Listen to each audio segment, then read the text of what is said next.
You know, it's funny, my original plan for this video was to actually talk about the 2 times in the Ravens franchise history that they've been shut out, as pretty much it's a rarity because, well, it hasn't happened in 23 years up until this point, and I don't see it happening anytime soon with Lamar Jackson at quarterback. And you would think, considering before Flacco and Jackson, with all the quarterback issues that we had, that we would have been shut out more than twice, but that's not the case. But then I went down an even deeper rabbit hole and just kind of looked at what are some of the worst losses in team history. And I'm not talking about like the devastating ones, the close losses where we could have had it in our palm but it didn't turn out well, just ones where from the get-go we never stood a chance and we got absolutely blown out, because it is a rarity that this happens, and when it does, it just doesn't feel good. I mean, for people who are fans of bad teams and are used to it, yeah, it still feels bad, but it's just kind of like another game to you. But when the Ravens get blown out, it's a completely different story, because we're just not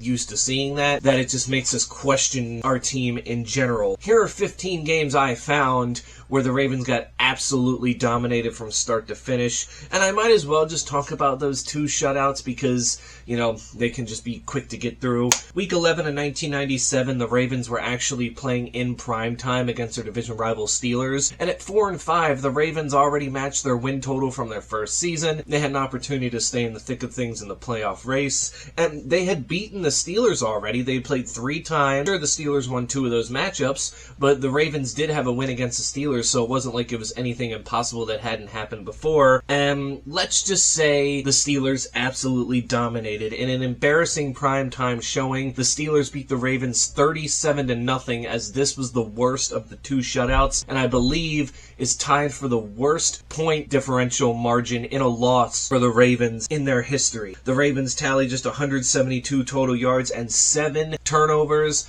and even though they didn't really allow the Steelers to run the ball very well, Cordell Stewart and Mike Tomczak had solid games, and the Steelers ended up winning. The Ravens would go 6-9-1 this season, miss the playoffs as they would for their first 4 years, but hey, you know, at least they got like their worst loss out of the way immediately into their history. And then the second and last time the Ravens were shut out, which was way back in week 2 of the 2002 season, the Ravens were taking on that vaunted Tampa Bay Buccaneers defense led by John Gruden. The interesting thing about this game was it was the Ravens home opener that year, and they were coming off a 10-7 week 1 loss to the Panthers, who had won 1 game the year before. So the offense was already searching for something, as new starting quarterback Chris Redman, who had kind of played periodically in 2000 and 2001, was now the guy under center. And well, in game 2, it didn't go well. It's not like the Buccaneers did anything offensively super well. Again, the Ravens kind of stuffed the run, and Brad Johnson was okay, but nothing spectacular. It was just that Bucs defense was too dominating,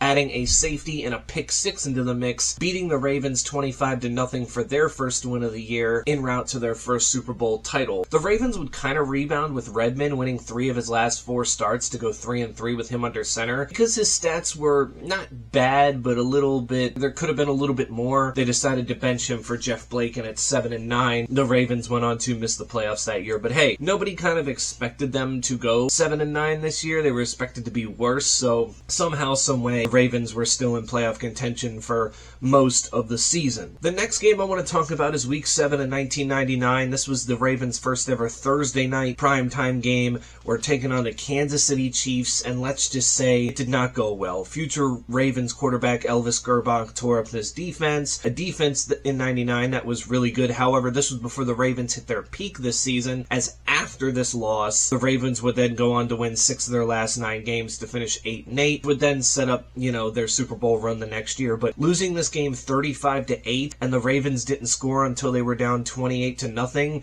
it was just never a contest from the beginning. Then we go to this game in 2004, which is a little odd. It was week 12 of that year. It's the 9-1 Patriots and the 7-3 Ravens, so it's a pretty hyped matchup here. In a game where Tom Brady was actually pedestrian, he only completed half of his passes, passes for under 200 yards. Like, Tom Brady didn't go out there and torch us. The Ravens lost this rain-soaked game 24-3, mainly because Kyle Bowler threw for 93 yards. The offense only had 124 total yards and 8 first downs. They had a 3-0 lead at one point. It was tied at 3-3. They only held the Patriots to field goals throughout 3 quarters. They were down 9-3. So, again, it wasn't like the Patriots were just boom, boom, boom down the field. But the reason this one was so bad was because the Ravens had their chances in the beginning. Because their offense was so inept at this time, they just didn't get it done. Then the next year, week 10 of 2005, the Ravens were taking on the Jaguars, who they had beaten, I think, 5 times in a row at this point. So, people were looking at it as could, the Ravens pull off this upset, as they weren't necessarily having the best start, whereas the Jaguars were. Well, let's just say, like the Patriots game, the Ravens started out with a field goal and then got nothing afterwards. They lost 30-3. They had 163 yards, 3 turnovers, and a pick 6 allowed in this game. So again, it was just not really competitive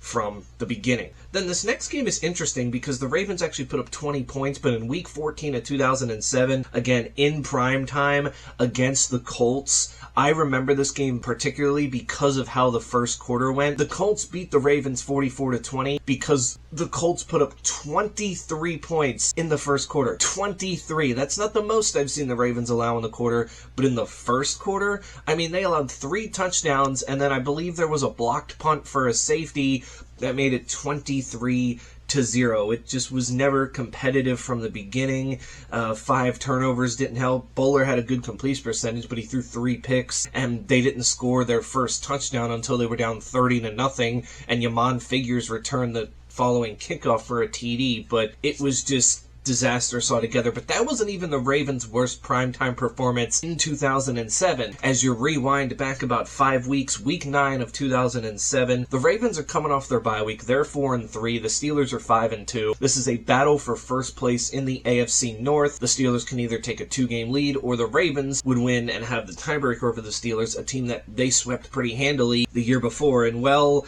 again, let's just say in this Monday night matchup, it was abysmal. 104 total yards for the Ravens, just 5 first downs, 4 turnovers. They allowed 6 sacks. This was also the game where James Harrison kind of had his breakout into, what will become what should be a Hall of Fame career for him. And the Steelers won one of the more lopsided games in this rivalry's history, beating the Ravens 38-7 in what was really the beginning of the downfall for the Ravens, as after starting 4-2, the Ravens would finish 5-11. That would end the Kyle Bowler era, that would end the Brian Billick era, and of course, the most successful era for the Ravens would start a year after that. But that doesn't mean there hasn't been blowouts during the John Harbaugh era either. Because a year later, in week 6 of 2008, the Ravens were in Indianapolis. What else is new? They're playing the Colts, and they got blown out. The Colts beat the Ravens 31-3. Now, granted, Ravens had a rookie QB in Joe Flacco play this game, and although he was 28-38 passing, he threw 3 interceptions. The Ravens had 5 turnovers, and it was just never really close. And outside of that, again, it wasn't like Peyton Manning fully dotted up the team. He did well, but it was just the Colts dominating on defense that really helped them win this game. And then the next time in the Harbaugh era, I would say the Ravens got blown out would be their Super Bowl year, week 7 of 2012, ironically. The Ravens were 5-1, so were the Texans. This was actually a pretty hyped up game, as what could have been an AFC Championship game preview that year turned into an absolute disaster. Like some of the other games, the Ravens started out with a field goal. They were up 3-0, and then, okay, they gave up a safety. They're still up 3-2. It is what it is. But then they would never lead in the game again from then on out. As for the first time in their history, the Houston Texans would go on to beat the Baltimore Ravens, and not just beat them, but beat them down 43-13. And keep in mind, again, this is the same Ravens team that would go on to win the Super Bowl. Now, this is interesting for the Ravens because they would go into their bye, they would come out of it, win 4 straight games to get to 9-2, and then lose 4 of their last 5 games to finish 10-6, but get into the playoffs, where they would then go to the Super Bowl, and they wouldn't have to face the Texans in the playoffs again during that time. So, yeah, this game in itself was just ugly. Maybe not from the beginning, because the Ravens had the lead at one point, but when it got out of hand, it got out of hand. Now we're talking about the Ravens putting up the most points in one of these losses, because it wasn't technically a blowout until, late in the fourth quarter. In week 1 of 2013, the Thursday night kickoff game, the defending champion Ravens were kicking off their season in Denver rather than in Baltimore because of schedule conflict between, the Ravens and the Orioles at that time. And things were actually going well through the first half. The Ravens were up 17-14, giving Peyton Manning and the Broncos a run for their money again. But then something happened that, well, surprisingly enough, I don't think we've seen since then, or no, later that year, Nick Foles did the same thing, and I don't think we've seen it since then. Peyton Manning threw 7 touchdown passes in this game, which ties the NFL record for most passing touchdowns in a game. Broncos couldn't run the ball at all, so they were just telling Peyton Manning, look, air it out. They're not stopping us. We got Demaryius Thomas. We have Eric Decker. We have Wes Welker now. Julius Thomas had a breakout game. Just go out there and sling the ball, and obviously this was that Broncos team that went on to score 606 points in the regular season, so it wasn't like this was some sort of outlier game. It wasn't like the 7 TD passes was necessarily an outlier of a game. The Broncos put up 49 points to the Ravens 27, and it was just more embarrassing of the fact that it was like we had the lead at halftime and then all of a sudden it just got out of hand and never really recovered from there. And then later that year, week 16 of 2013, the Ravens are hosting the Patriots in a late afternoon matchup for what is pretty much a playoff push for the Ravens. I mean, they were 8-6, and you think they could finish 9-7, make the playoffs, but winning out would be ideal, and they were on a 4-game win streak at this point. So things were looking up for the Ravens, but things did not go as planned, as the Ravens would lose to the Patriots 41-7, a game where they would actually allow for 142 rushing yards in a game again where Tom Brady wasn't necessarily spectacular, and 4 turnovers also didn't help the Ravens, where Joe Flacco would get benched in this game. Tyrod Taylor came in, and that was kind of the end of that story. The Ravens would lose the next week, miss out on the playoffs for the first time in the John Harbaugh, Joe Flacco era, and it would kind of start like a mini rebuild after that. And then in 2014, again, in prime time, sometimes, for whatever reason, sometimes the Ravens just like to get their cheeks clapped in prime time. I don't know. They're playing the Steelers, again, another first-place battle in the AFC North at this point. Ravens were 5-3. I believe the Steelers were somewhere around there, too. This was a game that, again, got off to a good start. Ravens got a touchdown to go up 7-0, but the wheels fell off after that, even with a Jacoby Jones, rest in peace, kickoff return for a touchdown. The Ravens could never get back into the game as they would lose to the Steelers 43-23 and would give up 6 TD passes to Ben Roethlisberger. So they almost did it again, giving up 7 TD passes, but luckily the Steelers conceded toward the end of the game, and that was that from there. Now, there is a game in 2017 that I want to talk about, but we'll talk about that one last, because to me, that is the worst loss in Ravens history. But let's talk about 2 games that took place in 2021, the Lamar Jackson era. However, Lamar Jackson didn't start in these games. He did start in one of these games, but he didn't in the second game. Week 7 of 2021, the Ravens are playing host to the Bengals. Ravens are 5-1, Bengals are 4-2, so again, first place battle going up in the AFC North. The Ravens had a 17-13 lead, all looked good, but then the Bengals would score the final 28 points of the game, winning 41-17, where Joe Burrow would go 23-38 for 416 yards, 3 touchdowns, and he would throw an interception, but in the end it didn't really matter. But then we go to week 16 of 2021. Again, first place battle in the North, as despite a 3-game losing streak, the Ravens were 8-6, the Bengals were 8-6. The winner of this game was probably going to win the AFC North, and this game, Josh Johnson was starting because Jackson was still out with his injury, and I believe Tyler Huntley had like a concussion, so he was under concussion protocol. So Josh Johnson get the start, and yeah, he would throw for over 304 yards. He would do just fine, but the defense could not stop Joe Burrow at all. He went 37 out of 46 for 525 yards with 4 touchdowns, and I believe the 525 yards is the most yards passing the Ravens have allowed in a game ever. Even in the game where Peyton Manning had 7 TD passes, the Ravens allowed under 500 passing yards. I don't know what it was. Well, it was probably injuries, because we didn't really have a good secondary that year. We were dead last in the league against the pass. But Joe Burrow just torched us in the first game. He torched us even more in this game.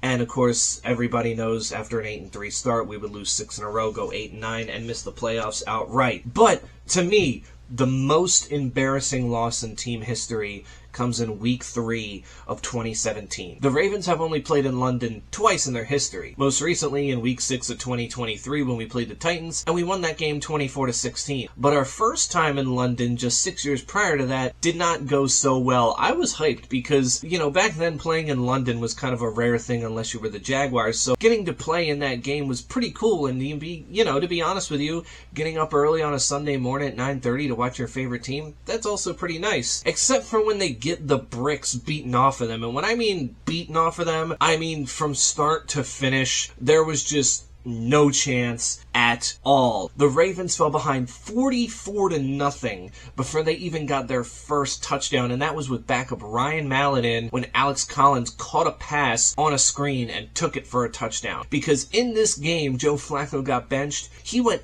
8 for 18 for 28 yards and 2 interceptions. And yes, I know I've said before, the Ravens won a game in the playoffs in 2009 where Joe Flacco threw for 34 yards and threw a pick, but the Ravens also ran the ball very well in that game, almost 300 rushing yards. In this game, the Ravens couldn't do much of anything outside of one big Alex Collins run. They had 186 total yards, a bunch of turnovers, and of course this is the Jacksonville defense that was nicknamed Saxonville because they got a lot of quarterback sacks. They were just great defensively, and they were going to make the AFC Championship game this year. But the embarrassing thing was the Ravens were 2-0 entering this game, and the Jaguars had gotten blown out the week before. So here you're kind of thinking, okay, the Ravens can take it to them because the Jaguars haven't proved they're a real team yet. And well, after this game, they kind of did. Even Blake Bortles probably had the best game of his career, which is embarrassing to say because he was never a great quarterback to begin with. It was just overall, I remember after that game being absolutely embarrassed because again, this ties the biggest loss margin for the Ravens in their history at 37 points,